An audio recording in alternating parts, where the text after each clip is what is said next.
Rapaziada, eu sei que esse é um vídeo chato, mas é uma análise fundamental. O Palmeiras competiu muito contra o Chelsea, mas não conseguiu vencer, perdeu por 2-1. E por aí só estão falando desses chavões rasos de retranca, repertório, posse de bola. Sabe essas palavras que não dizem nada no fim das contas? E vocês sabem que aqui é diferente. Nesse vídeo a gente vai tentar entender de fato qual que foi a estratégia do Palmeiras, qual que foi a estratégia do Abel Ferreira, por que a gente conseguiu competir, o que deu certo e o que deu errado, por que a gente não conseguiu vencer o Chelsea no fim das contas, porque tem muito aprendizado pra gente tirar disso. Fica por aí que eu te conto tudo.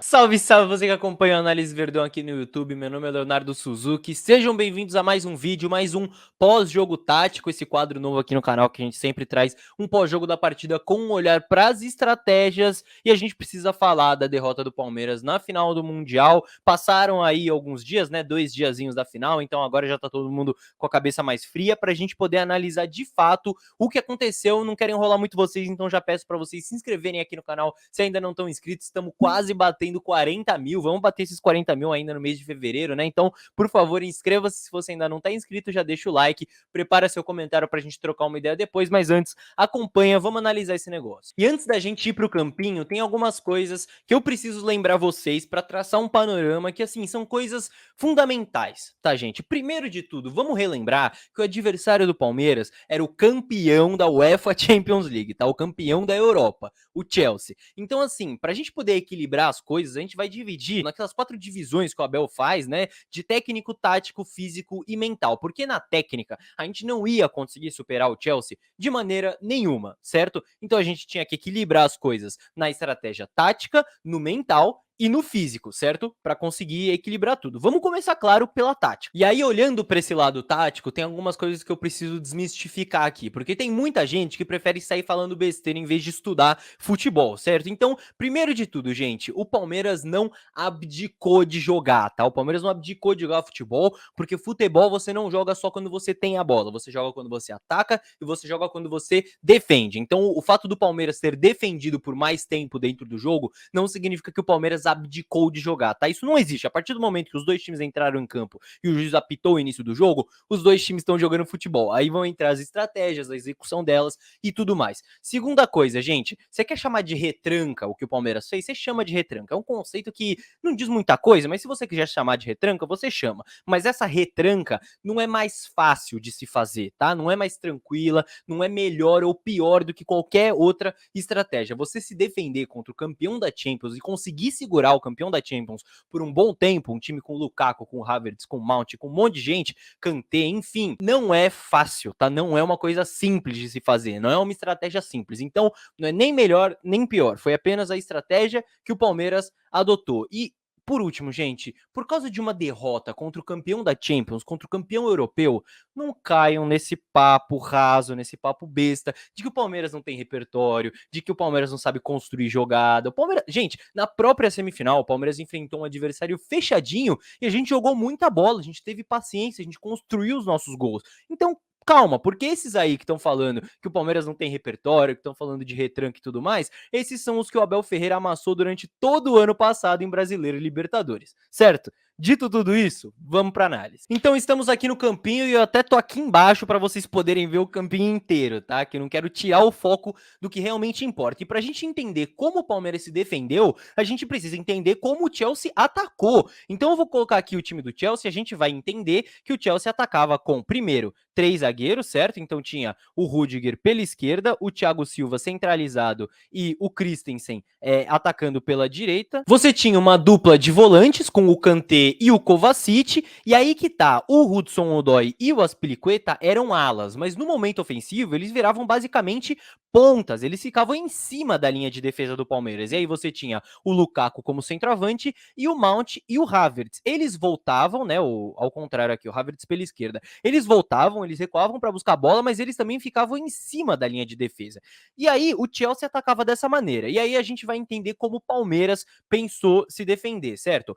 A gente sabe que esse é o mesmo time que o Palmeiras jogou na semifinal, que o Palmeiras é meio que o time titular do Palmeiras. E a gente imaginava que o Palmeiras ia fazer o quê? linha de 5, certo? Com o Gomes, Luan, com o Piquerez sendo zagueiro, com o Scarpa jogando pela ala, e aí você tinha Danilo e Zé Rafael como 2 volantes, Veiga e Dudu como 2 meias e o Rony um pouco mais à frente, certo? É assim que o Palmeiras se defendeu aí nesse 5-4-1, o Palmeiras se defendeu contra o Flamengo, por exemplo, enfim, era uma das alternativas. Só que aí o que acontece?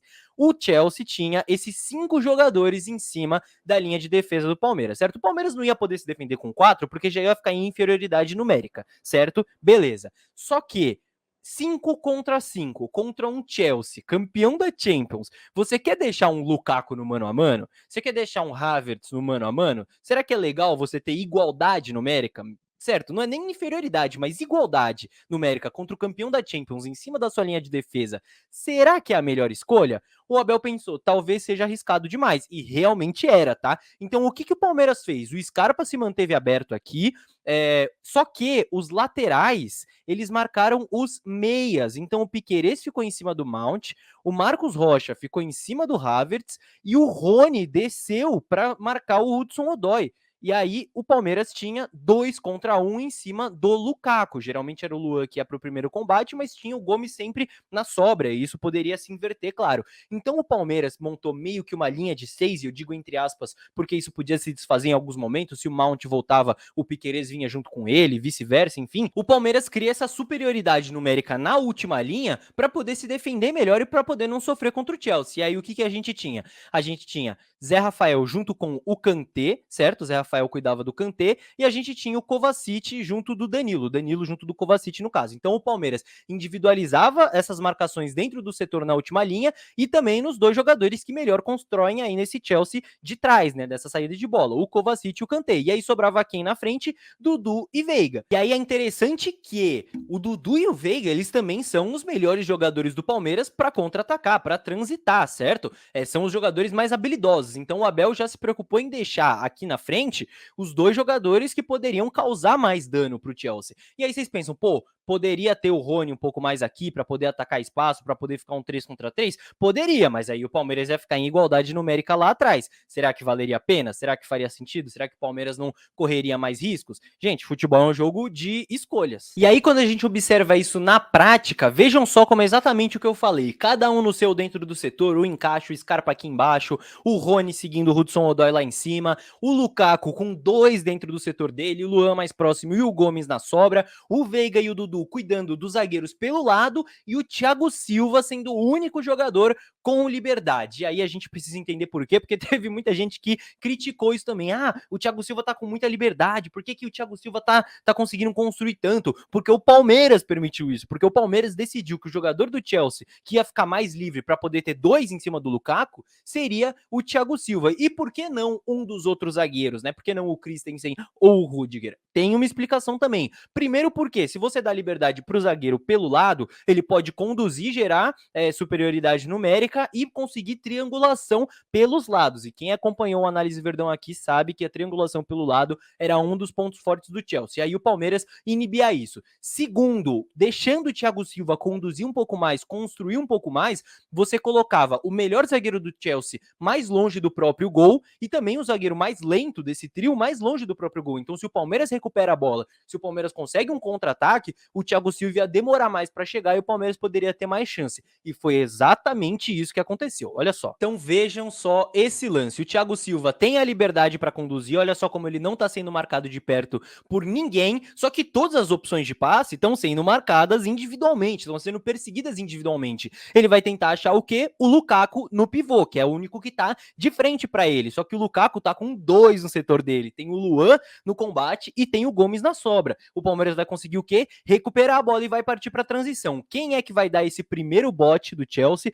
Quem que vai ser o primeiro a dar o bote nessa transição defensiva do Chelsea? O próprio Thiago Silva. Por quê? Porque ele era o jogador mais próximo, porque o Palmeiras permitiu que ele conduzisse. E aí o Palmeiras vai conseguir o contra-ataque e vejam só quem é que fica para trás. O próprio Thiago Silva. Você tem os dois zagueiros ali atrás, o Christensen e o Rudiger, e quem tá para trás, o Thiago Silva, que é coincidentemente o melhor zagueiro do Chelsea e o zagueiro mais lento do Chelsea. E o que isso vai gerar? Uma das melhores chances do Palmeiras na partida, junto com aquela que o Zé Rafael não conseguiu dar o passe, mas essa é aquela que o Dudu não conseguiu finalizar. Mais uma vez, os dois zagueiros ali junto do Zé Rafael, o Thiago Silva atrasado e o Dudu conseguindo atacar esse espaço. Vejam como tudo deu certo. E o Dudu não conseguiu finalizar, mas vejam como a marcação do Palmeiras individualizando deu certo, induziu o Thiago Silva a construir. O Thiago Silva tentou o passe no Lukaku, o Palmeiras tinha 2-1, conseguiu recuperar a bola, conseguiu contra-atacar, porque o Thiago Silva estava atrasado, só que aí a gente acabou desperdiçando a chance. E aí vejam só que interessante, muita gente gosta de usar a palavra reativo, né? O time ser reativo, Palmeiras foi reativo. Mas vejam só, reativo não é necessariamente jogar no contra-ataque. Reativo é reagir ao que o seu adversário faz. Então a gente traça esse plano inicial aí do Palmeiras de marcar individualmente dentro do setor, permitir que o Thiago Silva conduza. E o único perigo que isso levou foi aquele chute do Thiago Silva que o Everton defendeu no finalzinho do primeiro tempo e que já ia para fora. Então o Palmeiras induziu o Thiago Silva a poder conduzir a seu jogador do Chelsea a construir as jogadas e ficar mais longe do gol no caso de contra-ataque. Esse era o plano do Palmeiras. O que aconteceu no jogo? Exatamente isso. Então quem é que estava reagindo? Será que era o Palmeiras que estava reagindo à maneira que o Chelsea atacava? Ou era o Chelsea que estava reagindo à maneira que o Palmeiras se defendia? O Chelsea construía da maneira que o Palmeiras permitia. Então vejam como na origem do gol do Chelsea, do primeiro gol, os encaixes estão montadinhos. Mais uma vez, cada um no seu, o Thiago Silva sobrando ali atrás, o Lukaku com o Gomes e o Luan no mesmo setor ali na frente, todo mundo certinho no seu encaixe, cada um no seu. Só que o que vai acontecer? A partir de uma condução de um drible, o Kovacic vai quebrar o Danilo, vai quebrar o seu encaixe individual e vai conduzir sozinho. E isso vai gerar o quê? Uma dúvida no Rony, porque tava perfeitinho ali o encaixe, cada um no seu, o Rony tava cuidando do Hudson-Odoi aqui embaixo, só que aí o Kovacic tá conduzindo de frente para ele, sozinho, e o Rony acaba atrasando ali, acaba ficando entre dois, entre o Kovacic e entre o Hudson-Odoi. Isso vai gerar o quê? Um espaço. Vejam só como o Hudson-Odoi recebe com mais distância pro Rony. Isso vai permitir que ele consiga cruzar sem pressão pro Lukaku cabecear pro gol. E, gente, importante aqui, isso que eu mostrei para vocês não é para crucificar o Danilo, para dizer que foi culpa dele, até porque ele foi talvez o melhor jogador do Palmeiras na partida. É só para vocês entenderem que contra um campeão europeu, um campeão da Champions, qualquer erro é fatal. Um drible que você leva gera uma cascata de erros dentro daquela estratégia defensiva que você tinha, permite que um cara cruze sozinho, e aí, gente, a bola chegou no Lukaku, você não vai ganhar a bola de cabeça do Lukaku. A gente até falou isso na live pré-jogo. Para não deixar o Lukaku fazer gol, você não pode deixar a bola chegar. A bola chegou, ele guardou. Então a gente entendeu que o plano tático inicial do Palmeiras era esse, que ele funcionou muito bem, principalmente ali no primeiro tempo. O Palmeiras teve chance, o Palmeiras se defendeu bem, o Chelsea não teve muitas chances, só que aí a gente vai entrar naquela questão do físico. Lembra que eu falei? E sim, o Chelsea começou a cansar ao longo do segundo tempo e depois quando foi para prorrogação também. Só que aí o que acontece, gente?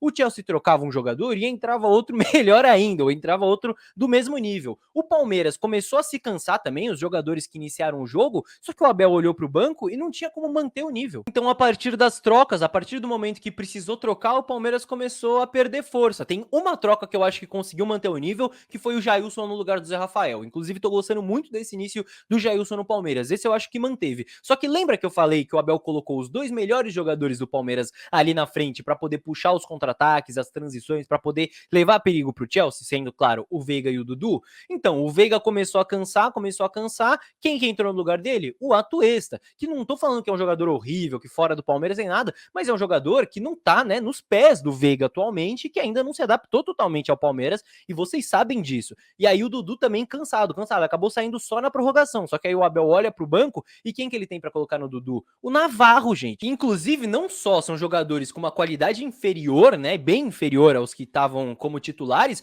como são jogadores de características diferentes. Então o Abel muda uma peça e tem que mudar a ideia do time, tanto que quando entrou o Atuesta no lugar do Veiga, aquela marcação que era na teoria ali um 6-2-2, né, com o Veiga e o Dudu ali na frente, começou a virar mais um 6-3-1, porque o Atuesta recuava um pouco mais, só o Dudu ficava um pouco mais na frente, então o Palmeiras não tinha peças para manter o nível. Então mesmo quando o Chelsea foi cansando, o Palmeiras cansou também naturalmente, teve que trocar, não conseguiu igualar o nível, e aí foi para prorrogação.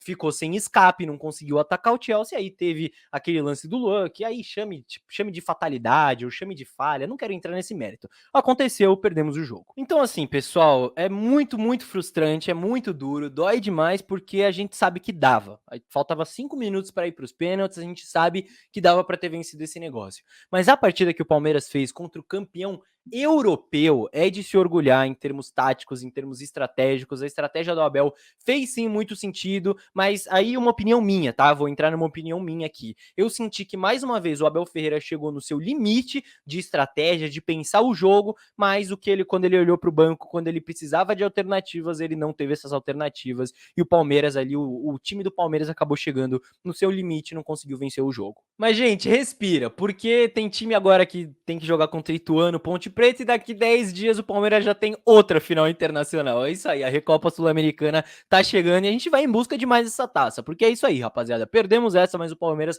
vai seguir no topo enquanto o Abel Ferreira estiver aqui, pelo menos. Vamos seguir buscando essas taças. Eu quero saber as opiniões de vocês aqui nos comentários, sem xingar, sem falar esses chavões, né, rasos que eu citei pra vocês, de retranca, repertório e tudo mais. Vocês que estão aqui, eu sei que vocês já não falam muito isso, porque a gente gosta de falar de jogo, do que acontece de fato. Então, vamos comentar aqui, eu tentei traçar um panorama de fato real do que aconteceu na partida, da estratégia do Palmeiras, do Abel Ferreira e tudo mais. Convido você a se inscrever também aqui no canal se você ainda não tá inscrito, vamos bater esses 40 mil, e se você chegou até aqui, deixa o like também, que é muito importante para esse vídeo chegar cada vez a mais palmeirenses. Inclusive, pega o link do vídeo, manda naquele grupo de WhatsApp que você tem de palmeirense, manda pro pai, pro amigo, pra mãe, pro primo, enfim, manda para todos os palmeirenses que você conhece, para todo mundo ter legal. Para todo mundo ter contato também com esse panorama geral aí mais tático, mais estratégico do jogo, porque eu acho importante, eu acho que enriquece a discussão, tá certo? E se você quiser aprender a fazer análises exatamente como essa, começar a ver os jogos do Palmeiras com outros olhos, clica no primeiro link da descrição e acessa o nosso programa de financiamento coletivo, que para você que ajuda o Análise Verdão mensalmente a se manter vivo, a gente te dá essa oportunidade também. Tá certo, rapaziada? Inclusive, outra coisa, ó, essa é só para quem ficou até o final do vídeo. Esse quadro pós-jogo tático a gente fez na semifinal do Mundial e na final agora, né? Vocês querem que a gente continue fazendo em outros jogos, jogos menos importantes, de Paulista e tudo mais, ou faz só nos mais importantes, faz quando der, enfim. Comentem aí se vocês gostam desse molde aqui, desse modelo de vídeo também. Fechou? É isso, rapaziada. Seguimos, vejo vocês no próximo vídeo. Tchau, tchau.